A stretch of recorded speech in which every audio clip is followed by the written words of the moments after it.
Welcome class human anatomy and physiology का एक unit है आपको रिप्रोडक्टिव सिस्टम। उसमें एक टॉपिक आता है मेल इनफर्टिलिटी। आज हम ये डिस्कस करेंगे। इनफर्टिलिटी का मीनिंग होता है बांझपन। जिस यदि मैरिज के बाद में कपल एक साथ 1 साल तक रहते हैं और उनको यदि बेबी नहीं होता तो उसको इनफर्टिलिटी कहते हैं। इनफर्टिलिटी को डिवाइड किया गया है प्राइमरी और सेकेंडरी में। प्राइमरी इनफर्टिलिटी होती है कि कभी कोई कंसीव ही ना करे, तो उसको हम प्राइमरी कहते हैं। और यदि एक बार कंसीव कर लिया हो और कंसीव तो होता है लेकिन आगे प्रेगनेंसी कंटिन्यू नहीं होती, उसको हम सेकेंडरी कहते हैं। ऐसा ही मेल के केस में होता है। तो आज हम मेल इनफर्टिलिटी डिस्कस करेंगे। इसके रीजंस क्या होते हैं, ऐसे कौन से कारण हैं जिस वजह से मेल्स में प्रॉब्लम आती है। इनफर्टिलिटी पे शॉर्ट नोट लिखने के लिए आता है एग्जाम में।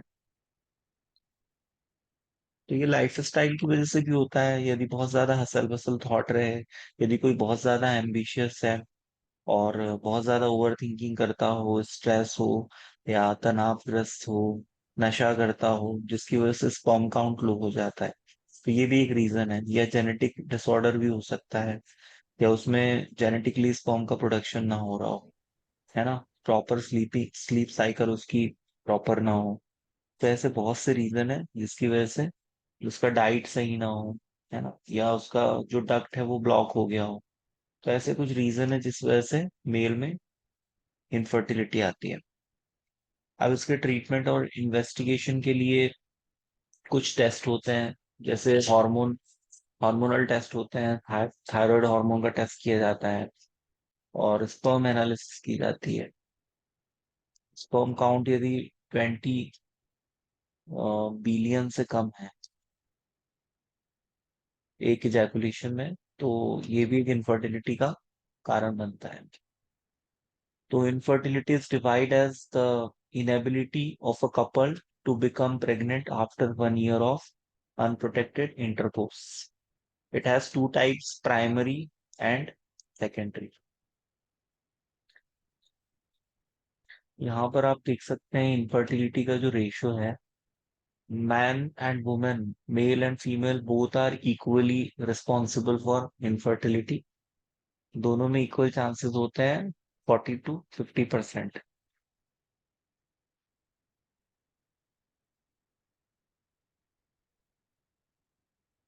मेल में जो इनफर्टिलिटी का मेन रीजन हो सकता है वो स्पर्म काउंट का कम होना हो सकता है, या स्पर्म सेल का प्रॉपर डेवलप ना होना, मेच्योर ना होना, उसमें मोटेलिटी ना होना, और उसके जो इजैकुलेशन है उसमें ऑब्स्ट्रक्शन आ जाना, या कोई इम्यूनोलॉजिकल डिजीज होना, या हार्मोनल डिसबैलेंस होना, या इजैकुलेटरी डिसफंक्शन होना, या इरेक्टाइल डिसफंक्शन होना। तो ये बहुत सारे रीजन है। या तो इन्फेक्शन हो सकता है मेल रिप्रोडक्टिव सिस्टम में, जिसकी वजह से कंसीव नहीं हो पाएगा। ओबेसिटी में बी अ रीजन। ओबेसिटी की वजह से एस्ट्रोजन हार्मोन मेल्स में बढ़ने लगता है, जिस वजह से भी स्पर्म काउंट कम हो जाता है। अल्कोहलिज्म और स्मोकिंग, ये भी स्पर्म काउंट को कम करते हैं। या लंबे समय तक यदि गोद में लैपटॉप रख के बैठा जाए तो लैपटॉप के नीचे से जो हीट निकलती है उस वजह से स्पर्म का प्रोडक्शन कमजोर हो सकता है। और बहुत ज्यादा, मतलब गर्म पानी से हमेशा नहाने से भी प्रॉब्लम आती है। तो हमें हमेशा लूक वार्म वाटर से ही नहाना चाहिए। तो ये कुछ रीजन है। और कुछ ऐसे स्टेरॉइड्स होते हैं, कुछ ड्रग्स होते हैं जिनके यूज से मेल्स में इनफर्टिलिटी आती है।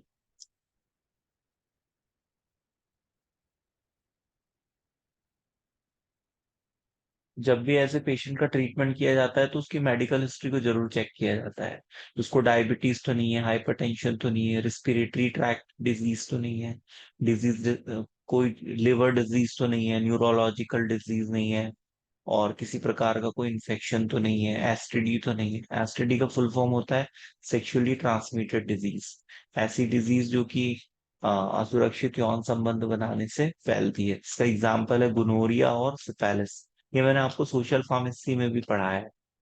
तो ये सब हिस्ट्री जानना बहुत ज्यादा जरूरी होता है। इन्वेस्टिगेशन किए जाते हैं मेल में तो सीमेन एनालिसिस होता है।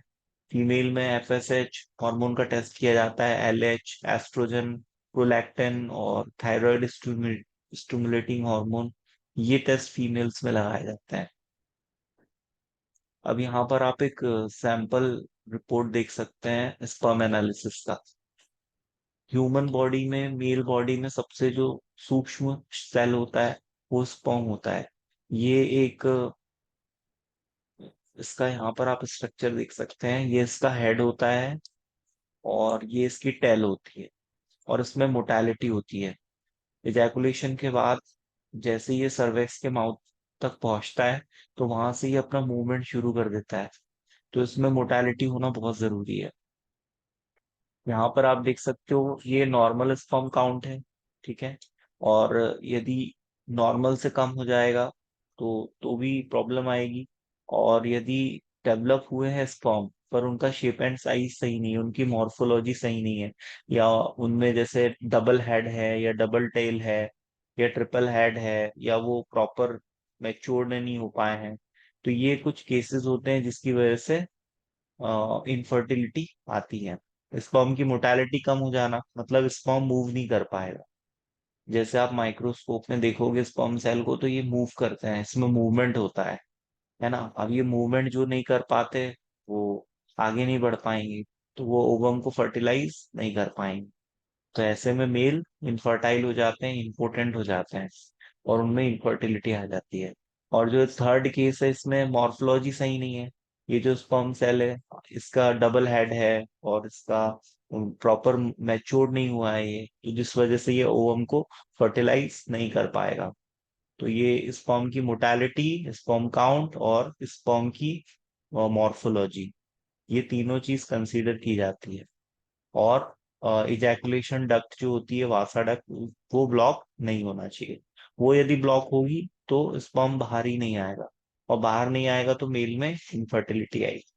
यहाँ पर you can see sample report of semen analysis.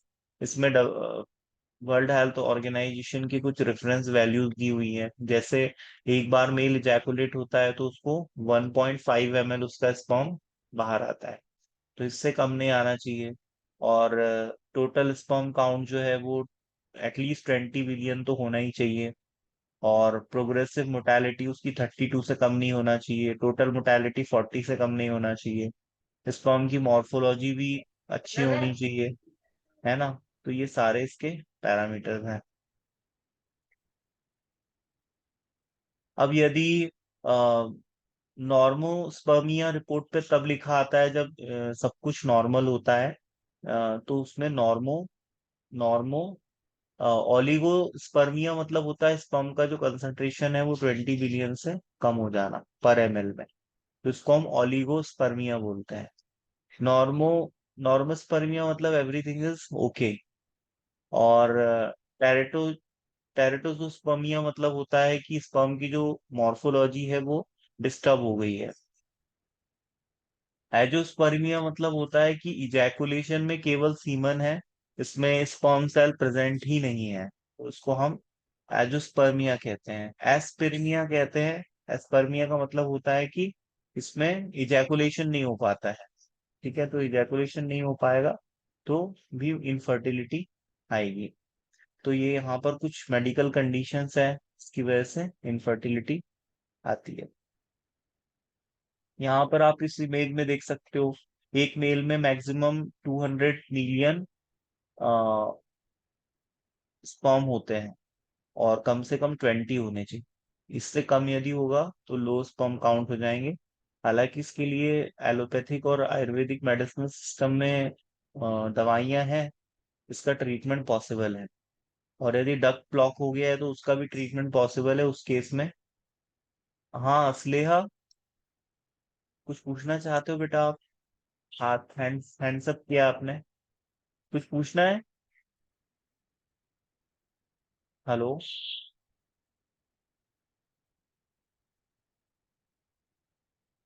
यहाँ पर आप स्पर्म का स्ट्रक्चर देख सकते हैं।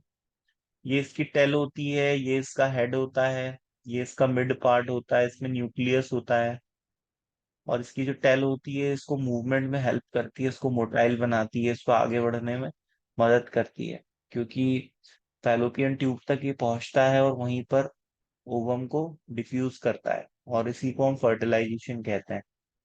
तो जब मिड डेज में फर्टाइल विंडो आता है, उसमें ओव्यूलेशन होता है, उस पीरियड में ही फर्टिलाइजेशन पॉसिबल होता है।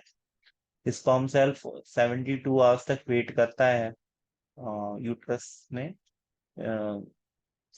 फैलोपियन ट्यूब के आसपास, ओव्यूलेशन तक के लिए। और जो ओवम होता है वो 24 आवर्स तक वेट करता है स्पर्म का। तो ये हमने अभी डिस्कस की मेल इनफर्टिलिटी, और उसके कौन से इन्वेस्टिगेशंस हैं, कौन सी मेडिकल हिस्ट्री हम पेशेंट की चेक करेंगे, इनफर्टिलिटी क्या होती है, उसके क्या रीजंस हो सकते हैं, और उसमें इन्वेस्टिगेशन की रिपोर्ट हमने सैंपल रिपोर्ट डिस्कस। इसमें किसी को कोई डाउट है? ऐसे ही यदि हम फीमेल इनफर्टिलिटी की बात करें तो उसमें कुछ टेस्ट किए जाते हैं हॉर्मोन्स के, और इसमें आपका सिटी स्कैन के थ्रू चेक किया जाता है कि फैलोपियन ट्यूब ब्लॉक तो नहीं है, उसमें कहीं कोई ब्लॉकेज तो नहीं है, और जो एग का साइज है, ओव्यूलेशन के दौरान जो एग रिलीज हो रहे हैं वो प्रॉपर साइज के बन रहे हैं या नहीं। तो ये सारी चीजें कंसीडर की जाती है। इसमें किसी को डाउट है, कुछ पूछना है?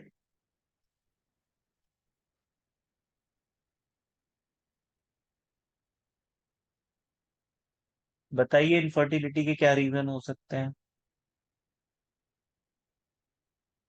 हेलो?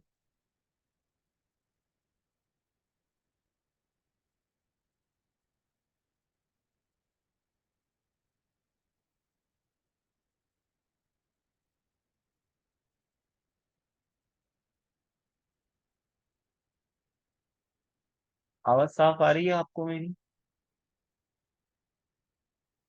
यस। हम्म।